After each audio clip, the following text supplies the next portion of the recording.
আসসালামু আলাইকুম। কেমন আছেন আপনারা?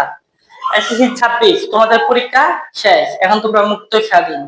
তো তোমরা কি করবা ভাবতেছো? তুমি অবহেলায় কি সময়গুলো নষ্ট করবা?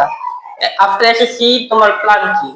আমি তোমাদের জন্য 10টা জিনিস শেয়ার করছি, যেগুলো যদি তোমরা এসএসসি পরে করতে পারো তাহলে তোমার লাইফে একটা আমূল একটা পরিবর্তন আসবে। সেগুলো কি কি খেয়াল করি। প্রথমে আমি কি যে নামাজ এবং তাবলীগ। এসএসসি পরে কিন্তু নামাজ এবং নামাজ এর ব্যাপারে যত্নশীল হওয়ার একটা পারফেক্ট টাইম।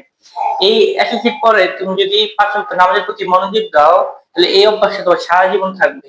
আর এটা এমন একটা অভ্যাস, তুমি যদি একবার আয়ত্ত করতে পারো, পুরা দুনিয়া যদি অশান্তিতে ডুবে থাকে তুমি শান্তিতে থাকবে।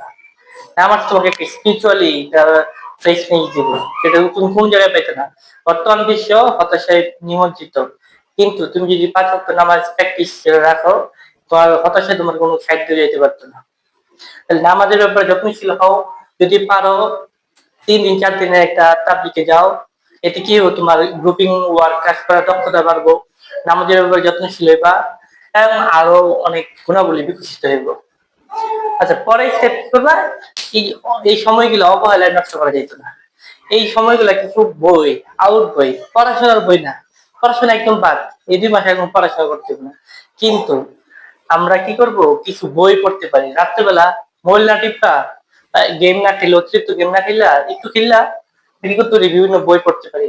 এটা আমাদের কি বই, অধিকাংশ মুসলিম, কিন্তু আমরা কি জানি, আমরা সবাই নামাজ বন্ধের কারণ জানি, ইমান ভঙ্গের কারণ কিন্তু জানি না। এটা আমাদের জন্য খুবই হতাশাজনক।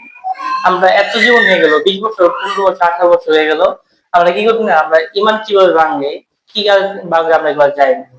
বা আমাদের চারপাশে বিভিন্ন ধর্মীয় কুসংস্কার আছে, সেগুলো আমরা জানি না। সে বিষয়ে এখন সচেতন হওয়ার টাইম। তুমি ধর্মীয় বিষয়ে যদি সচেতন না হও, সারা জীবন কষ্টে পাবে।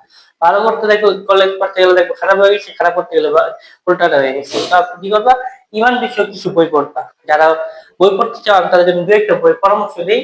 ইমান ও কুফর একটা বই আছে বর্তমানে, ছোট্ট একটা বই, 50-60 টাকা দাম। এটা এত মূল্যবান বই, তুমি যদি এটা পড়ো তাহলে সময় সারাটা জীবন কাজে লাগবে।